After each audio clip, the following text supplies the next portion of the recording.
What is up, everyone? Welcome to another episode of the CaliKidOfficial Podcast. This is episode number 41, so let's get right into it. So, the much anticipated, highly anticipated Gucci Mane versus Jeezy Verzuz concluded yesterday. It was a very eventful affair. So, let's get into the tracks that was played. So, round one, we had Gucci Mane start off with a diss record called Round One, ironically, versus Jeezy's intro. Get Out on the Gucci. Round two, we had Benchwarmers versus Trap or Die. I Get Out a Tie. Round three we had I Think I Love Her versus Standing Ovation. I Get At the Jeezy. Round four we had Plain Jane versus Gangsta Music. I Get At the Gucci. Round five we had I'm a Dog versus Bottom of the Map. Get At the Jeezy. Round six we had Vet Pass By versus Jeezy the Snowman. Get At the Jeezy. Round seven, Gucci got into his vibe bag with the Wake Up in the Sky, and Jeezy came with Them Boys. I Get Out on the Gucci, and there was taking little pop shots back and forth, throughout the battle. Gucci was like, "Why you playing all that old shit? Play some up to date shit." But I'm gonna get more into that later. Then for round eight, we had That's My Hood versus Let's Get It / Sky's the Limit. Get At the Gucci. Round nine, we had Both versus Go Crazy. I Get At the Gucci. Round 10, we had Bricks versus All There. I Get At a Tie. Both of them records be hitting. Round 11, we had Half a Brick versus Who Dat. Get At the Gucci. Round 12, we had Steady Mobbing versus They Know. Get At the Jeezy. R.I.P. Shawty Low. That was a classic record. Round 13, we had Heavy versus Lose My Mind. Get At the Jeezy. Round 14, we had Street Niggas versus Way Too Gone. Get Out went to Jeezy as well. Round 16, we had Photo Shoot versus Everything. Get At the Jeezy. Round 17, we had Wasted versus Trap Star. Get At the Gucci. And round 18 is when things almost went left. Gucci played the Truth record. There was this brief pause. They had a conversation with one another. And the energy of the whole room just changed after that. And after Jeezy's speech, he transitioned that into the song "Get Your Mind Right."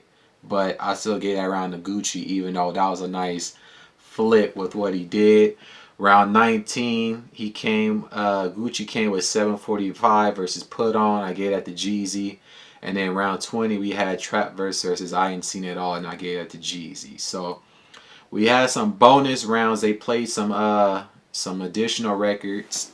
They played I Get the Bag, Thug Motivation 101, Pills, Soul Survivor, East Atlanta 6, and Jeezy Lemonade, Welcome Back. And then they ended it with them performing their song Icy together, which they pretty much deaded the beef right there, which is cool. But overall, I gave the battle to Jeezy. I scored it 10 rounds to Jeezy, 8 to Gucci, and I had 2 ties. Personally, both of them could have played some different records. They left some heat, off of the battle. But yeah, it almost went left with that. And then after the battle, I saw this video of Gucci pulling up, and he got people armed with machine guns because he ain't playing about that. But you gotta understand, being in a situation like that, you in the room with the person who put a bag on your head to get you killed. So it ain't like y'all gonna be kumbaya, but at least they was able to come together, give the culture this, and dead it right there. They're not gonna be friends, but they can coexist. So I thought that was dope. But some of the songs, that they could play as far as like Gucci, you got this record right here.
I think if him and Ti would have went, they would have performed this record together. Cause Ti is on here with Kanye West, but he could have played that.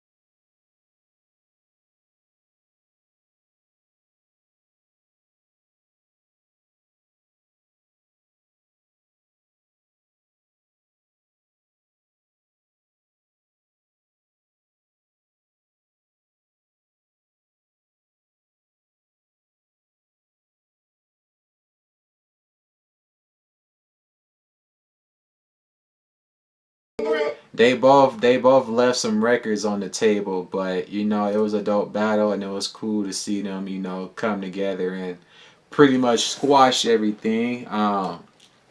Both of them dropped new projects. Jeezy's project, The Recession 2, dropped today, which is Friday, and Gucci put together a mixtape with all his classic trap records on there, trap house records, I do believe.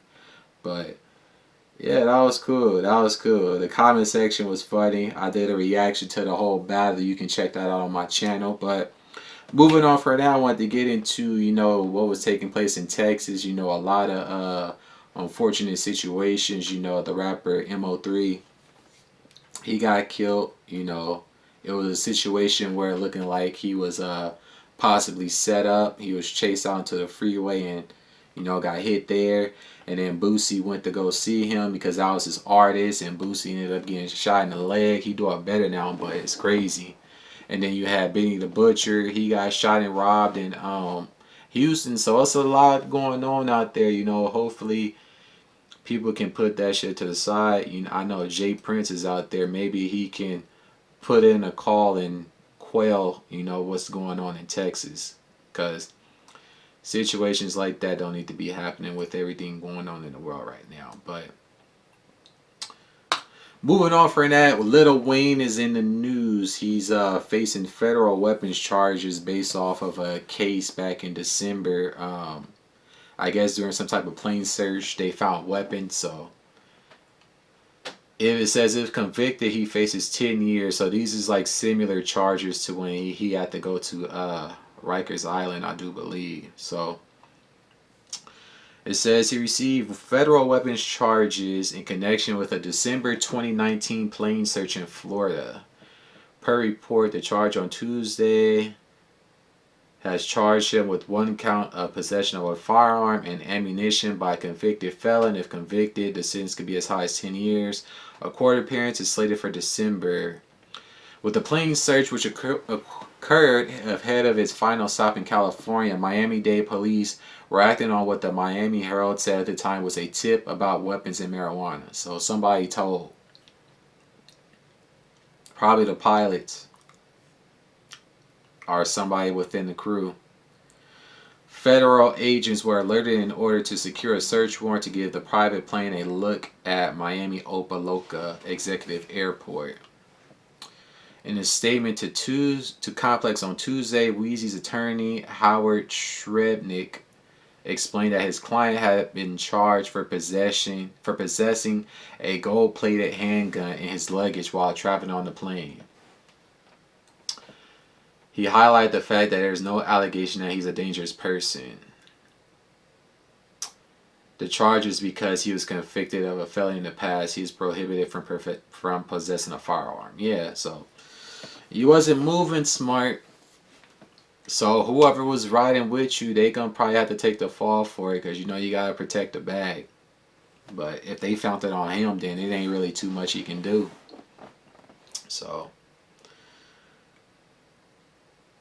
and of course, 50 Cent come in trolling.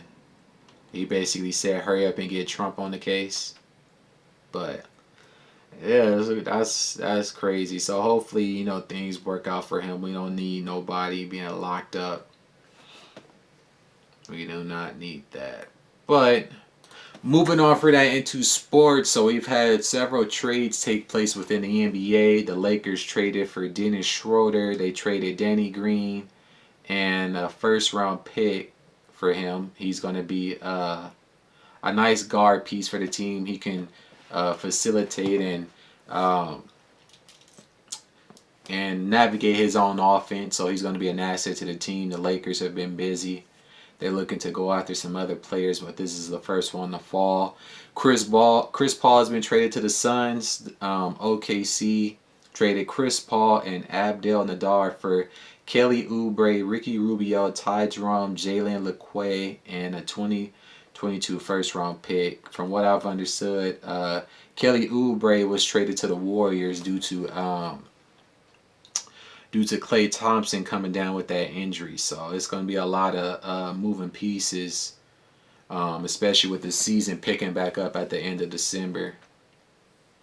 Also in sports, we get a bit of an update on that case dealing with the football players accused of robbery. So it's looking like the charges against DeAndre Baker are going to be dropped because of extortion by the attorney. So it says robbery charges against former New York Giants cornerback DeAndre Baker are being dropped after the lawyer for 3 of the alleged victims was arrested for extortion. Baker, 23, was accused of robbing a Miami area party in May, along with Seattle Seahawks cornerback Quentin Dunbar. Baker was charged with 4 counts of armed robbery, while Dunbar escaped any criminal charges. The lawyer for 3 of the alleged victims, William Dean, was arrested Monday on extortion charges related to the robbery. He looked like he got a bit of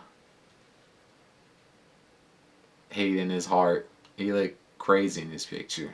So pretty much it says that he was extorting them for almost $1 million, and that he would get his clients to basically change their story. And you know, when you do that, it pretty much tanks the case. But it says, according to Pat Leonard of the New York Daily News, Dean was trying to extort $800,000. In exchange, Dean would coach his clients to weaken the case against him. This casts doubt about whether the case against ex-Giant DeAndre Baker will continue. Investigators say Dean was attempting to extort Baker, wanted Baker to pay each of his clients more than $266,000, and in exchange, the victims in the case would oblige in turn. Vicks would either stop cooperating with prosecutors in the case or change their initial sworn statements to police, thereby weakening the case against Baker. Yeah, basically they will become unreliable witnesses, and the prosecution side wouldn't be able to do anything with that. Evidence reveals Dean told Baker's attorney his clients would do anything you want so long as the money is right. Yeah, that's crazy. ESPN reported Friday that 3 of the 4 alleged robbery victims had recanted their earlier statements in which they testified that Baker and Dunbar had robbed them. Yeah. So Julius Lamar, Stephen Compton, Tommy J. Hartshaw said in sworn statements that Baker did not directly or indirectly participate in any robbery or assist in a robbery at the scene or elsewhere. The 3 men added that they didn't see Baker rob or assault anyone with or without a firearm. In a statement released by Broward State's Attorney Office, Assistant State Attorney Paul R. Valcour said that the charges against Baker were being dropped after the alleged victims and the known witnesses have become uncooperative and their credibility is unalterably tarnished. Yeah. They tanked the case.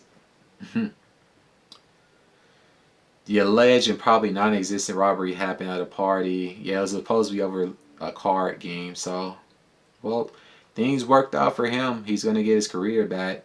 You know, things was looking pretty bleak for him. So, they pretty much managed to escape that situation. But moving on for that, we had the 2020 NBA draft. I only wanted to get into a couple of draft picks, you know, that people had their eyes on. Round 1, pick 1. Minnesota took Anthony Edwards, the shooting guard out of Georgia. Golden State took James Wiseman, the center out of Memphis. And then Charlotte drafted Lamelo Ball. So that's going to be interesting because Lamelo and Lonzo are going to be playing some games against each other. So That should be pretty cool. And then we might get Jordan versus LeVar. That shit will be funny. That will be funny. So that's all I pretty much wanted to say about that in terms of the NBA draft. But moving on for that into a bit of news in the world. Another one of those sex trafficking operations have been brought to light. This one is called Operation Stolen Innocence. It's been going on for 2 years, and it's led to a sex trafficking bust in Tallahassee, Florida. So the government has been at work catching people. It says more than 170 charged in Florida child sex trafficking network. That's some sick ass shit. I don't see how you can consciously participate in something like that.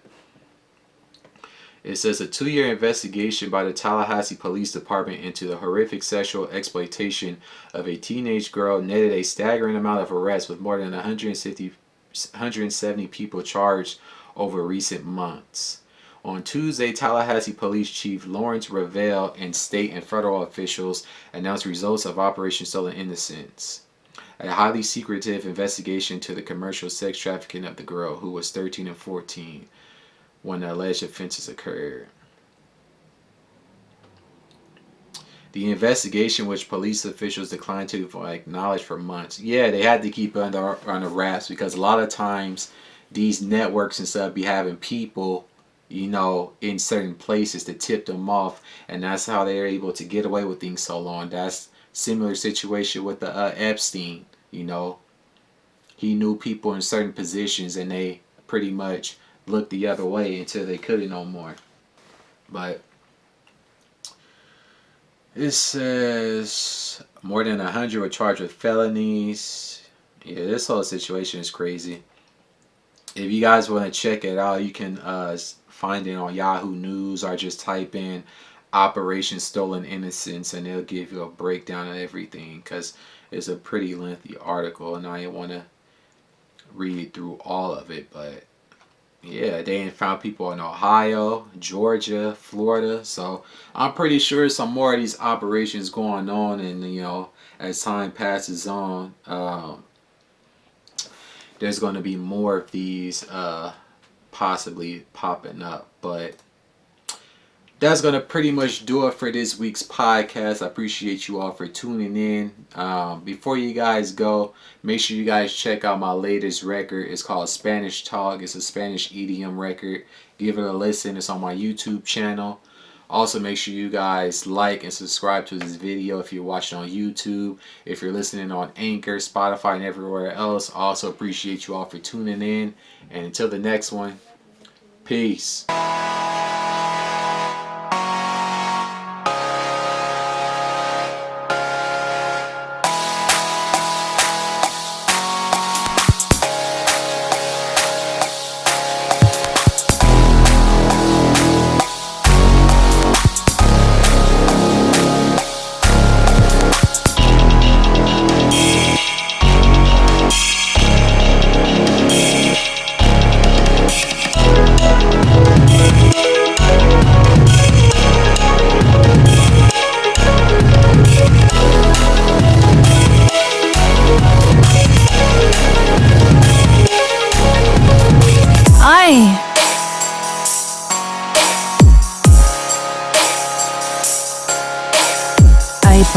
Ay papi,